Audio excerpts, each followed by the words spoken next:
ভুলে গেলে চলবে না। এটাই তাদের চরিত্র, যার পুনরাবৃত্তি হয়েছে 2024 সালের 5ই আগস্ট, যখন তাদের সেই স্বৈরাচারী তথাকথিত প্রধানমন্ত্রী কাপুরুষের মতো আবার দ্বিতীয়বার পালিয়ে গিয়েছিল। কাজে ইতিহাসের এই কঠিন সত্যগুলো আজকে নতুন প্রজন্মকে জানতে হবে।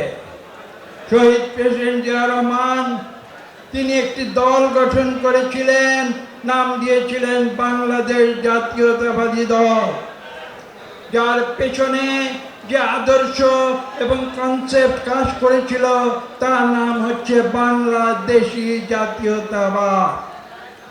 এবং সেই বাংলাদেশি জাতীয়তাবাদের আদর্শে দীক্ষিত হয়ে আজকে আমরা নিজেদের বাংলাদেশের নাগরিক হিসাবে গর্ববোধ করি। শহীদ প্রেসিডেন্ট জিয়া রহমানের যে কীর্তিগাথা, সেই কথা বলতে গেলে ঘন্টার পর ঘন্টা বলে শেষ করা যাবে না। আমি সেই বিস্তৃত আলোচনায় যাব না। আমি আজকে নতুন প্রজন্মের উদ্দেশ্যে শুধু একটি কথা খুব সংক্ষেপে আমি বলবো। শহীদ প্রেসিডেন্ট জিয়া রহমানের যে 3টি গুণ, আপনারা আসুন আমরা সেই গুণগুলো নিজেদের জীবনে আমরা ধারণ করি এবং ধারণ করে আমরা সামনের দিকে বাংলাদেশকে একটি আধুনিক, একটি নতুন, একটি সম্মানিত জাতি হিসেবে পুনঃপ্রতিষ্ঠিত করি। সেই গুণগুলো কি ছিল? এক ছিল তার দেশপ্রেম, দ্বিতীয় ছিল তার শৃঙ্খলা এবং তৃতীয় ছিল তার সততা।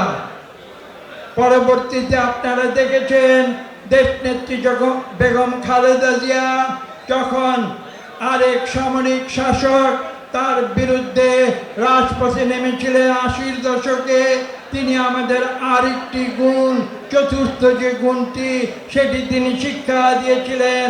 সেই গুণটির নাম হচ্ছে আপোষহীন রাজনীতি। নীতির প্রশ্নে কোনো আপোষ তিনি করেননি এবং আমাদের তিনি সেই শিক্ষা দিয়ে গিয়েছেন। এবং আপনারা জানেন যে তার নেতৃত্বে বাংলাদেশি সামরিক শাসন দূর করে আবার পার্লামেন্টারি গণতন্ত্র প্রতিষ্ঠা করা হয়েছিল। যে ইতিহাস পূর্বে শহীদ প্রেসিডেন্ট জিয়া রহমান বাকশাল দূর করে এদেশে বহুদলীয় গণতন্ত্র কায়েম করেছিলেন, তারই ধারাবাহিকতায় দেশনেত্রী বেগম খালেদা জিয়া এই জাতির প্রতি এই অনবদ্য অবদান রেখেছিলেন।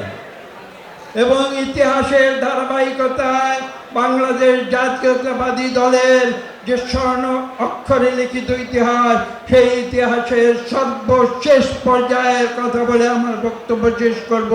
যে পঞ্চম গুণটি আমরা দেখেছি, শহীদ প্রেসিডেন্ট জিয়া রহমান থেকে শুরু করে দেশনেত্রী বেগম খালেদা জিয়ার পথ অনুসরণ করে সর্বশেষ আমাদের চেয়ারম্যান তারেক রহমান সাহেব দীর্ঘ 17 বছরের ধৈর্য এবং তিতিক্ষা দিয়ে আমাদের পরিচালিত করেছেন একটি গণতান্ত্রিক রাষ্ট্র বাংলাদেশকে পুনরুদ্ধারের জন্য।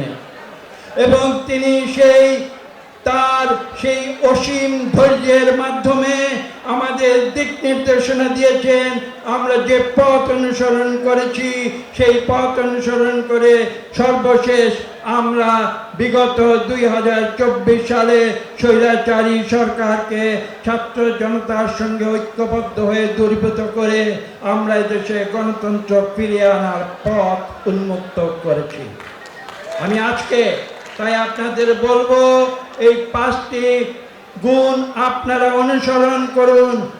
আজকে বিএনপিকে ভবিষ্যতের পথে সামনে এগিয়ে নিয়ে যেতে হলে আমি সর্বশেষ যে কথাটি বলবো, শহীদ প্রেসিডেন্ট জিয়া রহমানের দেশপ্রেম, শৃঙ্খলা, সততা, দেশনেত্রী বেগম খালেদা জিয়ার আপোষহীন নীতি এবং জনাব তারেক রহমানের ধৈর্য। আসুন আমরা এই পথ অনুসরণ করে বাংলাদেশ জাতীয়তাবাদী দলকে আমরা সামনের দিকে এগিয়ে নিয়ে যাই। আলহামদুলিল্লাহ।